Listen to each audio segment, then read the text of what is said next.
From the KOIN 6 newsroom, this is breaking news. That breaking news near Madras tonight, a deadly plane crash near the town. It starts a brush fire, and this happens as visitors are arriving for the solar eclipse.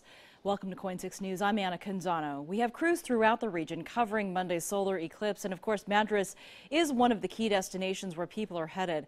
Jennifer Hoff and Andrew Dimbert are in Madras this evening. Jennifer, what have you been able to learn about this crash? Well, Anna, we of course down here to cover the total solar eclipse, and when we got word that a plane had possibly gone down, it was rather surprising. We were here doing a story with an astronaut, about to interview an astronaut, because even NASA is here in Madras, one of the best places to see that eclipse here in Oregon. But we were also here in minutes, again, because we were one of the first crews here in town ahead of Monday's big event.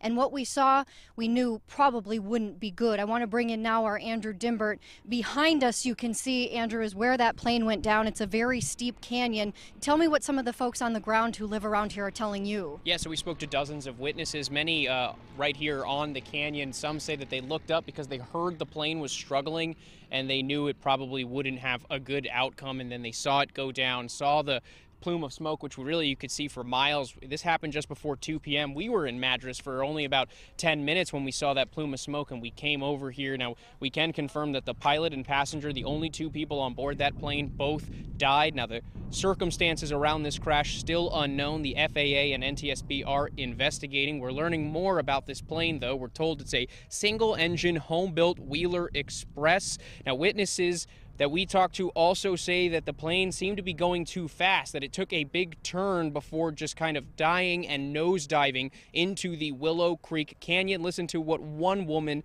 saw and heard.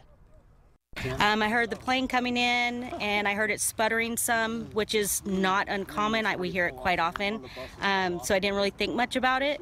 And then a few seconds later, I could hear it. I heard the impact.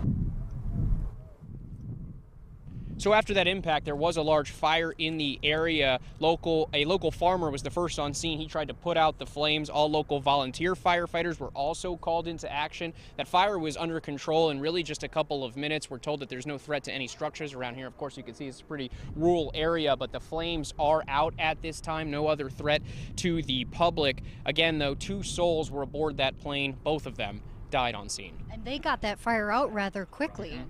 Yep. Yes, they did. And you had that farmer that really arrived on scene first, tried to put out some flames. There was an alert sent out to all the local volunteer firefighters. Remember, this is a small town, only about 7,000 people, and it's pretty remarkable that they were able to come here. There's only a couple of roads that really lead to where this plane crashed, and they were able to get those flames under control within really just a few minutes.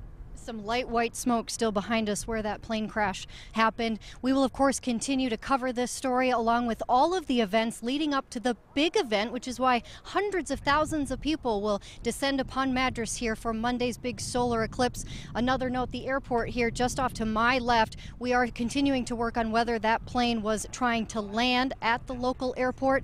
So much air traffic here as people start to come to Madras to see such a historical event, something we'll certainly continue to follow. Anna, back to you. The resources stretched thin with all those people coming to town. Jennifer, Andrew, thank you.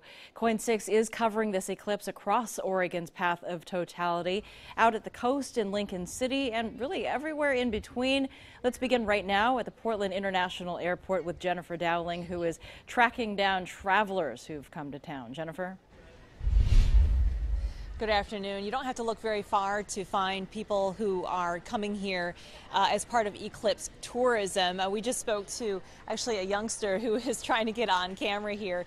Lots of people very excited about this event, many planning on staying overnight in Portland and then heading to their final destinations either Monday or Sunday afternoon. So there's a lot of people waiting until the last minute. Now, we talked to them about traffic backups, but they say they're going to brave that drive anyway. So bringing plenty of water and talking about getting backup gasoline and getting enough cash to be sure that we were covered. So I'm using those good geology field trip skills I learned in grad school to try to make sure that even if we're taking a risk with the driving, we're not taking risks in other ways. Time to see the eclipse. First one in 100 years, 99 years actually, but it's going to be interesting. At least if we can get into the path of totality. The question is, can we drive into totality and what that's going to be like? Twitter has us on lots of traffic, Carmageddon, then other times it's like nothing. I saw a tweet in Nebraska, nothing, no traffic anywhere. So I'm like, I don't even know what we're going to get. It's exciting. I like that expression, Carmageddon. That's a good one. A traveler from Portland that we talked to, she was originally from Phoenix heading to Portland, and then she says her final destination is Estacada before she tries to navigate some Forest Service roads 60 minutes away into the path of totality from Estacada. Good luck to her. One of the most popular destinations that we've heard people talking about is Wilsonville, and there's certainly going to be a lot of people traveling there Monday morning, so that's going to be one tough commute. Anna, back to you. Yeah, there's only a few routes into Wilsonville, too. One of them's I-5. Let's talk with Joseph Dames about the traffic. You know, right now, not bad. Now's the time to get to where you need to go. Yeah, if you had plans to maybe leave tomorrow or Monday morning, you might want to rethink them and go tonight because the roads appear to be really nice right now. Steady, moving along, no big traffic jams, especially if you're heading south on Interstate 5. I've looked at a couple locations. There was some slowing through parts of Vancouver heading south, but it seems to be just fine right now at this hour. I'll take us off to the coast where we do have Eileen Park, and it seems like the traffic's good there too. Lincoln City down towards Newport, and this is in the path of totality, guys. So it looks like the traveling is doing all right. Some minimal traffic, some slowing in downtown Madras, which is expected with the people heading there, but so far traffic is doing really good. We'll have to monitor that tomorrow and Monday morning. All right, Joseph, thank you. A surprise for many people at the coast that they would be among the first in the country to see the eclipse, but we're just not seeing the crowds that have been talked about for months. Eileen Park is joining us live to explain. Eileen, where is everyone? We are not exactly sure where everyone is. A lot of people I spoke with were still in a state of disbelief when they arrived to Lincoln City. In fact, city leaders were expecting much larger crowds, but if you take a look at the beach right behind me, that's not exactly the case. There's hardly anybody here. So we spent the day going to various eclipse events and saw more of the same. Light crowds, no traffic, and a lot of confused, but nevertheless happy people shopping and getting excited about the once-in-a-lifetime event. So you might be wondering why this is happening. Well, there's some real concern about the visibility of the eclipse on Monday. Right now, the weather is still up in the air, so city leaders say there have been some last-minute cancellations. To me, that's the essence of living at the coast, I have to tell you. When people say it's going to be nice weather, it often isn't. And when people say it's going to be bad weather, it often isn't. But it's kind of more fun to have less people, so I'm good with it.